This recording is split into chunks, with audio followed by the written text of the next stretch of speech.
السلام علیکم ورحمۃ اللہ تعالی وبرکاتہ۔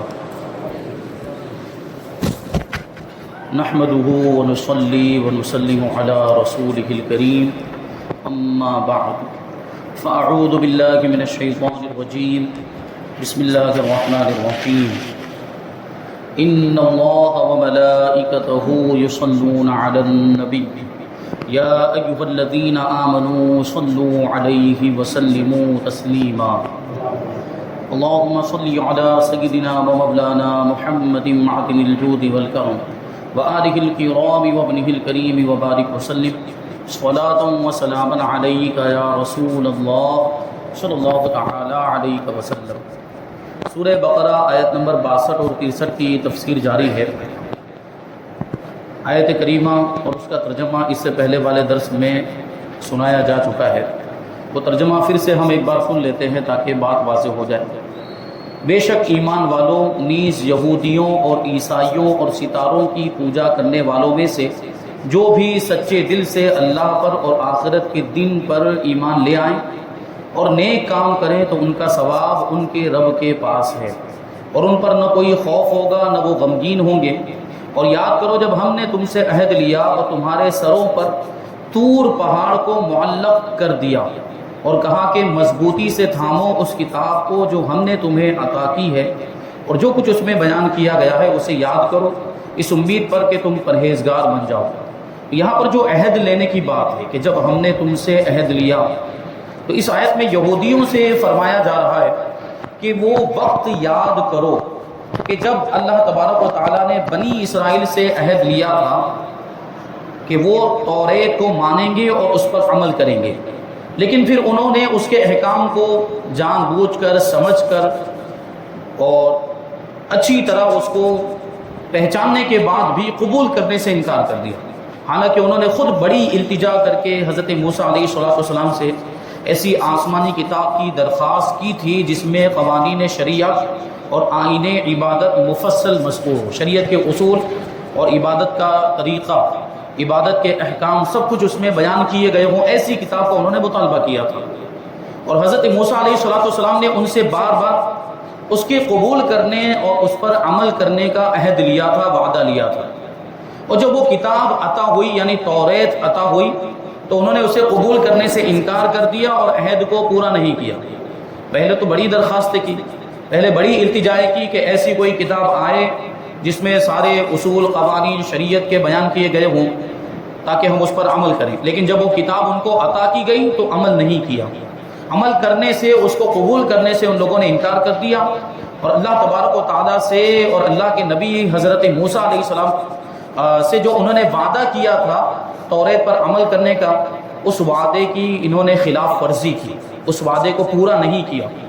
جب بنی اسرائیل نے اللہ تعالیٰ سے کیا ہوا عہد توڑا تو حضرت جبرائیل علیہ السلام اللہ تعالیٰ کے حکم سے طور پہاڑ کو اٹھا کر ان کے سروں کے اوپر اس کو ہوا میں معلق کر دیا، یعنی ان کے سروں کے اوپر پہاڑ کو ایسے آسمان میں درمیان میں اس کو معلق کر دیا، لٹکا دیا۔ اور حضرت موسیٰ علیہ السلام نے ان سے فرمایا کہ تم یا تو عہد کو قبول کر لو، جو تم نے پہلے عہد کیا تو اس کو قبول کر لو کہ ہم توریت پر عمل کریں گے، جو بھی توریت کے اندر بیان کیا گیا ہے ہم اس کو قبول کرتے ہیں، ورنہ یہ پہاڑ تم پر گرا دیا جائے گا اور تم کچل ڈالے جاؤ گے۔ اب دیکھیں یہاں پر ایک سوال آپ کے ذہن میں آ سکتا ہے کہ ہم نے یہ بات سنی ہوگی کہ دین میں کوئی زبردستی نہیں، لا اکراہ فی الدین، دین میں کوئی زبردستی نہیں کا مطلب یہ ہے کہ آپ کسی بھی شخص سے کوئی بھی بات زبردستی نہیں منوا سکتے، آپ دلیلیں پیش کریں اس کے سامنے، اور دلیلوں کی روشنی میں اگر اس کا دل مطمئن ہو جاتا ہے، وہ ہماری بات کو قبول کر لیتا ہے، یا کوئی کافر ہے مسلمان ہو جاتا ہے، تو یہ صحیح طریقہ۔ لیکن آپ تلوار کے زور پر کسی کو مسلمان نہیں بنا سکتے، یا زبردستی جبرن کسی کو مسلمان نہیں بنا سکتے، یا اسلام کے اندر داخل نہیں کر سکتے۔ تو اب یہاں پر تو وہ زبردستی والی بات ہو گئی، ان لوگوں نے توریت کو ماننے سے انکار کر دیا تھا، توریت کو قبول کرنے سے انکار کر دیا تھا، تو ان سے اب زبردستی منوایا جا رہا ہے کہ طور پہاڑ کو ان کے سر پر معلق کر دیا گیا، اور یہ کہا جا رہا ہے کہ اس کو مانو ورنہ یہ پہاڑ تم پر گرا دیا جائے گا اور تم کچل ڈالے جاؤ گے، ہلاک و برباد ہو جاؤ گے۔ تو یہ تو زبردستی والی بات ہو گئی. اس کا جواب یہ دیا گیا کہ یہاں کوئی زبردستی نہیں ہے، یہاں کوئی اکراہ نہیں ہے، جبرن ان سے منوایا نہیں جا رہا ہے، بلکہ یہاں پر اللہ کی قدرت کی ایک نشانی دکھائی جا رہی ہے ان کو کہ اللہ تبارک و تعالیٰ اس پر قادر ہے کہ یہ طور پہاڑ اٹھا کر تم پر گرا دے. یہ گرانا اللہ تبارک و تعالیٰ مطلب یہ نہیں تھا کہ زبردستی ان سے وہ چیز قبول کروائی جا رہی ہے، اسی وجہ سے تو گرایا بھی نہیں گیا. واقعے کے اندر یہ نہیں ہے کہ گرا دیا گیا اسی وجہ سے نہیں، بس ایک قدرت کی نشانی تاکہ اس کو دیکھیں اور پھر وہ اپنے دل سے خود ہی وہ اس بات کو قبول کر لیں، توریت کو قبول کر لیں اور توریت پر عمل کرنے کا جو انہوں نے عہد کیا تھا اس عہد کو وہ مان لیں. یہ اللہ کی قدرت کی نشانی کے طور پر وہ پہاڑ ان کے سروں پر معلق کیا گیا تھا. اور دوسرا جواب اس کا یہ دیا گیا، علماء نے مفسرین نے اس کا ایک جواب یہ دیا ہے کہ اکراہ کب منع ہے؟ زبردستی دین میں کسی کو زبردستی داخل کرنا یا کسی سے زبردستی کوئی بات منوانا یہ کب منع ہے؟ جب وہ زبردستی یا جبر بندوں کی طرف سے. کوئی بندہ اگر ایسا کرے تو یہ درست نہیں ہے، لیکن یہاں جو اگر مانتے کہ یہ اکراہ ہے بھی تو یہ اکراہ بندوں کی طرف سے نہیں تھا، یہ تو خدا کی طرف سے تھا. خدا تو قادر مطلق ہے، وہ جو چاہے کرے، یفعل ما یرید، اسے کوئی روک سکتا ہے؟ وہ جو چاہے کرے. تو یہ اللہ کی طرف سے تھا اور اللہ پر کوئی اعتراض نہیں کر سکتا. تو یہ طور پہاڑ ان پر معلق کیا گیا. اس میں صورتاً عہد پورا کرنے پر مجبور کرنا پایا جا رہا ہے. ظاہری طور پر ایسا لگ رہا ہے کہ ان کو مجبور کیا جا رہا ہے ماننے پر، لیکن در حقیقت پہاڑ کا سروں پر معلق کر دینا یہ اللہ تبارک و تعالیٰ کی قدرت کی قوی اور مضبوط دلیل ہے، جس سے دلوں کو اطمینان حاصل ہوتا ہے کہ بے شک حضرت موسیٰ علیہ السلام اللہ کے رسول ہیں. وہ نشانی کے طور پر تھا، پہاڑ کو معلق کرنا یہ نشانی کے طور پر تھا، اللہ کی قدرت کی دلیل کے طور پر تھا. اور یہ اس بات کو ان کے دلوں میں بٹھانے کے لیے تھا تاکہ ان کے دل اس بات پر مطمئن ہو جائے کہ حضرت موسیٰ علیہ السلام اللہ کے رسول ہیں اور حضرت موسیٰ کی اطاعت اللہ کو مطلوب ہے. یعنی اللہ تبارک و تعالیٰ کی رضا اس میں ہے کہ اس کے پیارے نبی حضرت موسیٰ علیہ السلام کی اطاعت کی جائے، ان کی بات کو مانا جائے. اور یہ اطمینان ان کو ماننے اور عہد پورا کرنے کا اصل سبب ہے. یاد رہے کہ دین قبول کرنے پر جبر نہیں کیا جا سکتا، البتہ دین قبول کرنے کے بعد اس کے احکام پر عمل کرنے پر مجبور کیا جائے گا. یعنی کوئی مسلمان ہو گیا، کوئی اسلام میں داخل ہو گیا تو اب مجبور کیا جائے گا. دین قبول کرنے پر مجبور نہیں کیا جائے گا، لیکن جب اس نے اپنی خوشی سے اطمینان قلب سے دین کو قبول کر لیا تو اب چونکہ دین کو قبول کیا ہے اس کا مطلب یہ ہے کہ اس کے ساری جو چیزیں ہیں یعنی سارے احکام اس کو خود ہی اس نے اپنے اوپر لازم کر لیا. دین کے احکام کو اس نے اپنے اوپر لازم کیا، تبھی تو قبول کیا ہے. تو قبول کرنا ہی اس بات کی دلیل ہے کہ اس نے سارے احکام اپنے اوپر لازم کر لیے ہیں. اب اس کے باوجود بھی وہ عمل نہیں کرتا تو اس سے عمل کروایا جائے گا. تو لیکن یہ کب ہے؟ جب یا تو اللہ کے نبی موجود ہوں دنیا کے اندر، اب تو نبیوں کا سلسلہ ختم ہو گیا، ہمارے نبی آخری نبی تھے، یا اسلامی حکومت ہو، اسلامی بادشاہ موجود ہو، وہ کروا سکتا ہے جو ارباب اقتدار ہوں، جن کے پاس پاور ہو وہ دین پر عمل کروا سکتے ہیں. جیسے شراب کے بڑے معاملات اگر رعایا کے اندر ہو گئے تو بادشاہ اس پر روک ٹوک لگوا سکتا ہے.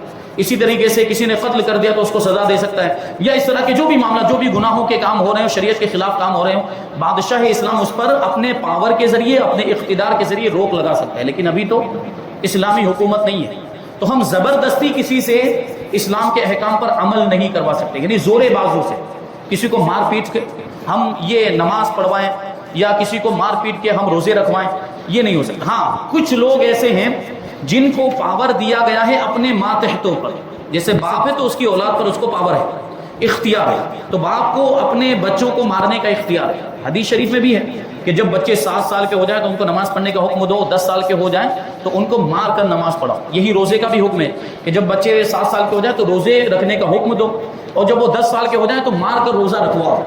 مارنے کی اجازت، لیکن ایسا نہیں ماننا چاہیے کہ چوٹ آ جائے، خون نکلنے لگ جائے، ہڈی ٹوٹ جائے، اس طرح ماننے کی اجازت نہیں ہے. یعنی جس مار سے بس یہ کہ اس کو سبق حاصل ہو جائے، عبرت حاصل ہو جائے اور وہ عمل کرنے لگ جائے، عادت ڈالنے کے لیے عبادت کی. ابھی وہ بالغ نہیں ہوا ہے، وہ بالغ ہونے سے پہلے اس کو یہ عادت ڈالی جا رہی ہے، تربیت اس کی جا رہی ہے تاکہ جب وہ بالغ ہو جائے پہلے سے ہی وہ یہ چیزیں کرتا آیا ہوگا، پہلے ہی سے نماز پڑھتا آیا ہوگا، پہلے ہی سے روزے رکھتا آیا ہوگا، تو اس کے لیے آگے آسانی ہوگی. ہاں بالغ ہو جائے تو پھر اختیار نہیں، کیونکہ بالغ اپنے عمل کا خود ہی ذمہ دار ہے. پھر باپ کی ذمہ داری ختم ہو جاتی، اب وہ جو چاہے کرے. ہاں باپ اب بھی اس کی اصلاح کرتا ہے اور اب بھی اس کو سدھارنے کی کوشش کرتا ہے تو یہ اچھی بات ہے، اور اب بھی وہ باپ کی بات مان لے تو اچھی بات ہے، لیکن بالغ خود اپنے اعمال کے ذمہ دار ہو۔ اسی طریقے سے شوہر ہے تو وہ بیوی کا ذمہ دار ہوتا ہے، بیوی اس کے ماتحت ہے، بیوی کی وہ تربیت کرے، بیوی اگر کچھ غلط کام کرتی ہو تو وہ اس کو روکے، اور بیوی کو بھی نافرمانی کی صورت میں اس طرح مارنے کی اجازت ہے۔ میں نے پہلے ہی کہا، دیکھیں یہاں پہ یہ لفظ لے نہ لیا جائے کہ مارنے کی اجازت دے دی گئی ہے۔ کس طرح مارنا ہے کہ جس سے زخم نہ لگے، جس سے خون نہ نکلے، جس سے ہڈی نہ ٹوٹے، اس طرح نافرمانی کی صورت، نافرمانی نہیں کر رہی ہے، شریعت کی کوئی خلاف ورزی نہیں کر رہی ہے تو مارنے کی اجازت نہیں ہے، پھر گناہ ہوگا، پھر ماریں گے۔ اور یہاں جو دنیا میں جو دنیا داری کے اعتبار سے ہم دیکھیں تو میاں بیوی کے درمیان جو معاملات ہوتے ہیں، جو جھگڑے ہوتے ہیں اور اس میں جو مار پیٹ ہوتی ہے، اس میں وہ دنیا داری کے اعتبار سے کچھ بھی دنیا کا معاملہ ہوتا ہے، اور دنیا کی کسی چیز کو لے کر جھگڑا ہو رہا ہوتا ہے، دین کے معاملات کو لے کر کون جھگڑتا ہے؟ کون اپنی بیوی سے اس بات پر جھگڑتا ہے کہ تو نماز نہیں پڑھتی ہے؟ کون اپنی بیوی کو اس بات سے، اس وجہ سے ناراض ہوتا ہے کہ وہ روزے نہیں رکھتی ہے؟ کہاں اس طرح کی مطلب کسی کے اندر ایسا جذبہ ہے؟ نہیں ہے۔ وہ دنیا کے معاملات ہی ہوتے، اس میں مارنے کی ہرگز بھی اجازت نہیں ہے۔ یا تو شوہر کی نافرمانی کر رہی دین کے معاملات میں، اور شوہر کے جائز حکم میں اس کا حکم نہیں مان رہی ہے، کوئی جائز کام کا حکم دے رہا ہے وہ، اس کے باوجود اس کی اطاعت نہیں کر رہی ہے، تو ایسی صورت میں اس کو مارنے کی اجازت، لیکن وہ ضرب شدید نہیں ہونی چاہیے، یعنی وہ بات وہی کہ خون نہ نکلے، زخم نہ لگے اور ہڈی نہ ٹوٹے، اس طرح کے مارنے کی اجازت ہے۔ تو بہرحال جو ماتحت ہیں ان کو مجبور کیا جا سکتا ہے۔ تو اس کی مثال یوں سمجھے، جو دین میں آ گیا، جس نے دین کو قبول کر لیا، دین میں داخل ہونے پر مجبور نہیں کیا جائے گا، لیکن جب دین میں آ گیا تو پھر دین کے احکام پر عمل کرنے پر اس کو مجبور کیا جائے گا۔ اس کی مثال یوں سمجھے کہ کسی کو اپنے ملک میں آنے پر حکومت مجبور نہیں کرتی، لیکن جب کوئی ملک میں آ جائے تو حکومت اسے قانون پر عمل کرنے پر ضرور مجبور کرے گی۔ جیسے ہمارا ملک ہندوستان ہے، ہم کسی کو مجبور نہیں کرتے کہ تم ہمارے ملک میں آ ہی جاؤ، لیکن کوئی ہمارے ملک میں آ گیا اور ہمارے ملک کا شہری بن گیا، سٹیزن بن گیا، تو اب اس پر لازم ہو جاتا ہے، ضروری ہو جاتا ہے کہ وہ یہاں کے قوانین کی پابندی کرے، اور زبردستی پھر اسے پابندی کروائی جائے گی، نہیں کرے گا تو اس کو سزا دی جاتی ہے۔ یہ ہوتا ہے کہ نہیں ہوتا ہے؟ تو اسی طرح یہ معاملہ بھی ہے۔ علامہ اسماعیل حقی رحمۃ اللہ تعالی علیہ فرماتے کہ اللہ تعالیٰ کی کتابوں سے مقصود ان کے تقاضوں کے مطابق عمل کرنا ہے، کتابوں میں جو کچھ بھی بیان کیا گیا اس پر عمل کرنا ہے، نہ فقط زبان سے بالترتیب ان کی تلاوت کرنا۔ اللہ تعالیٰ نے جو کتابیں نازل کی انبیاء کرام پر، ان کتابوں کا مقصد کیا تھا؟ وہ ہدایت کے لیے نازل کی گئی۔ آسمانی کتابیں جتنی بھی اور ہمارا قرآن مجید بھی ہماری ہدایت کے لیے، ہماری رہنمائی کے لیے نازل ہوا۔ یقیناً اس کی تلاوت میں بھی بڑی برکتیں، اس کی تلاوت میں بھی بڑے فائدے ہیں، اور اس کی تلاوت کی بھی بڑی فضیلتیں ہیں، لیکن قرآن یا دوسری آسمانی کتابوں کے نازل ہونے کا اصل مقصد کیا ہے؟ اصل مقصد ہے اس پر عمل کرنا۔ اب آپ اس کو پڑھتے رہیں، آپ اس کو تلاوت کرتے رہیں اور اس پر عمل نہ کریں تو کیا اللہ کی رضا حاصل ہوگی؟ کیا اللہ کی خوشنودی حاصل ہوگی؟ کیونکہ یہ کتاب صرف پڑھنے کے لیے نازل نہیں ہوئی، یہ کتاب عمل کرنے کے لیے نازل ہوئی ہے۔ تو دیکھیں یہاں پر بنی اسرائیل کا جو واقعہ ہمارے سامنے گزرا ہے، اس سے یہ بات ثابت ہوتی ہے کہ کتاب کو صرف دیکھنا نہیں ہے، کتاب کو صرف پڑھنا نہیں، یا کتاب کو اپنے پاس برکت کے لیے رکھ نہیں لینا ہے، بلکہ اس پر عمل بھی کرنا ہے۔ اس پر عمل کرنا یہ اصل مقصد ہے کتاب کے نازل ہونے کا۔ اس کی مثال دیکھیے، بڑی پیاری مثال کے ذریعے سمجھاتے ہیں۔ اس کی مثال یہ ہے کہ جب کوئی بادشاہ اپنی سلطنت کے کسی حکمران کی طرف کوئی خط بھیجے، یعنی ایک بادشاہ ہوتا ہے، پھر اس کے گورنر ہوتے ہیں، مختلف علاقوں میں وہ اپنے گورنر رکھتا ہے، وزیر کو رکھتا ہے، اور حکمران ہوتے ہیں، حاکم ہوتے ہیں۔ تو بادشاہ کا پایہ تخت کوئی ایک مقام ہوگا، جیسے دہلی، مثال کے طور پر دہلی پایہ تخت بادشاہ کا، اور اس کی راجدھانی ہے، اس کا دارالحکومت ہے۔ اب ظاہر سی بات، بادشاہ وہاں بیٹھا ہوا ہے، اب وہاں بیٹھے ہوئے پورے ملک میں تو نظر نہیں رکھ سکتا ہے، اس لیے وہ الگ الگ علاقوں میں، الگ الگ ضلعوں میں، الگ الگ صوبوں میں وہ اپنے اعتبار سے اپنے ماتحت حکمرانوں کو مقرر کرتا ہے۔ جیسے ابھی خود ہی دیکھ لیں، ایک ہے پی ایم جو وہاں بیٹھا ہوا ہے دہلی میں، اور صوبے کو پورے ملک پر نظر تو رکھتا ہے، لیکن پھر بھی اس نے اپنے ماتحت ہر صوبے کو سنبھالنے کے لیے ایک سی ایم کو رکھا ہوا ہے، اور اسی طریقے سے ہر ضلع کو سنبھالنے کے لیے ڈی ایم ہوتا ہے۔ اس طرح جو آپ دیکھ سکتے ہیں، اس کو مثال کے ذریعے سمجھ سکتے ہیں۔ تو مثال کے طور پر جب کوئی بادشاہ اپنی سلطنت کے کسی حکمران کی طرف کوئی خط بھیجے اور اس میں حکم دے کہ فلاں فلاں شہر میں اس کے لیے ایک محل تعمیر کر دیا جائے، بادشاہ نے حکم دیا، وہ خط کے اندر لکھا ہوا ہے کہ فلاں شہر کے اندر بادشاہ حکم دیتا ہے کہ میرے لیے ایک محل تعمیر کر دیا جائے، اور جب وہ خط اس حکمران تک پہنچے تو وہ اس میں دیے گئے حکم کے مطابق محل تعمیر نہ کرے، البتہ اس خط کو روزانہ پڑھتا رہے. بادشاہ کا خط ہے، بڑا مبارک خط ہے، بڑا برکت والا خط ہے، روزانہ اس کو خط کو پڑھ رہا ہے کہ بادشاہ نے اس میں حکم دیا ہے میرے لیے محل تعمیر کیا جائے، میرے لیے محل تعمیر کیا جائے، اور محل تعمیر کرتا ہی نہیں ہے. یعنی اس کے حکم پر عمل نہیں کرتا. روزانہ خط کو پڑھتا ہے لیکن محل تعمیر نہیں کرتا. تو جب بادشاہ وہاں پہنچے گا اور محل نہ پائے گا تو ظاہر ہے کہ وہ حکمران عتاب بلکہ سزا کا مستحق ہوگا. جس نے بادشاہ کے حکم پر عمل نہیں کیا اور محل تعمیر نہیں کیا، بادشاہ اس سے ناراض ہوگا کہ نہیں ہوگا؟ اس کو سزا دے گا، کیونکہ اس نے بادشاہ کا حکم پڑھنے کے باوجود اس پر عمل نہیں کیا. تو قرآن بھی اسی خط کی طرح ہے، بلا تشریف اسی خط کی طرح ہے جس میں اللہ تعالیٰ نے اپنے بندوں کو حکم دیا کہ وہ دین کے ارکان جیسے نماز اور روزہ وغیرہ کی تعمیر کریں، یعنی ان پر عمل کریں، اور بندے فقط قرآن مجید کی تلاوت ہی کرتے رہے اور اللہ تعالیٰ کے حکم پر عمل نہ کریں تو ان کا فقط قرآن مجید کی تلاوت کرتے رہنا یہ حقیقی طور پر فائدہ مند ہے ہی نہیں. تلاوت کا ویسے فائدہ ہے لیکن جو اصل فائدہ وہ تو حاصل ہی نہیں ہو پا رہا ہے. قرآن پر عمل کرنے کا فائدہ، قرآن کا جو نازل ہونے کا جو اصل مقصد ہے وہ یہ ہے کہ اس پر عمل کیا جائے. یہی بات امام غزالی رحمۃ اللہ تعالی علیہ نے بھی متعدد جگہ پر ارشاد فرمائی ہے. آگے آیت نمبر 64 میں اللہ تبارک و تعالی ارشاد فرماتا ہے ثم تولیتم من بعد ذلك فلولا فضل اللہ علیکم ورحمتہ لکنتم من الخاسرین. اس کے بعد پھر تم نے روگردانی اختیار کی، یعنی نافرمانی کرنے لگ گئے اور اس کو قبول کرنے سے انکار کر دیا. تو اگر تم پر اللہ کا فضل اور اس کی رحمت نہ ہوتی تو تم نقصان اٹھانے والوں میں سے ہو جاتے. یہاں فضل و رحمت سے یا تو توبہ کی توفیق مراد ہے کہ انہیں توبہ کی توفیق مل گئی، اور یا تو عذاب کو مؤخر کرنا مراد. اتنی بڑی نافرمانی کی، توریت کو ماننے سے انکار کر دیا، توریت کے احکام پر عمل کرنے سے انکار کر دیا، اس کو قبول کرنے سے انکار کر دیا. اتنی بڑی نافرمانی اور سرکشی کے باوجود اللہ تبارک و تعالیٰ نے ان کو عذاب میں مبتلا نہیں کیا، عذاب کو مؤخر کر دیا. تو یہ اللہ کی رحمت ہے، یہ اللہ کا فضل ہے. تو وہ فرمایا جا رہا ہے، اس کے بارے میں فرمایا جا رہا ہے کہ اگر اللہ کا فضل اور اللہ کی رحمت نہ ہوتی تو تم ضرور نقصان اٹھانے والوں میں سے ہو جاتے، یعنی عذاب میں مبتلا کر دیے جاتے، تباہ و برباد کر دیے جاتے. یعنی بنی اسرائیل پر عذاب نازل نہ ہوا بلکہ انہیں مزید مہلت دے دی گئی.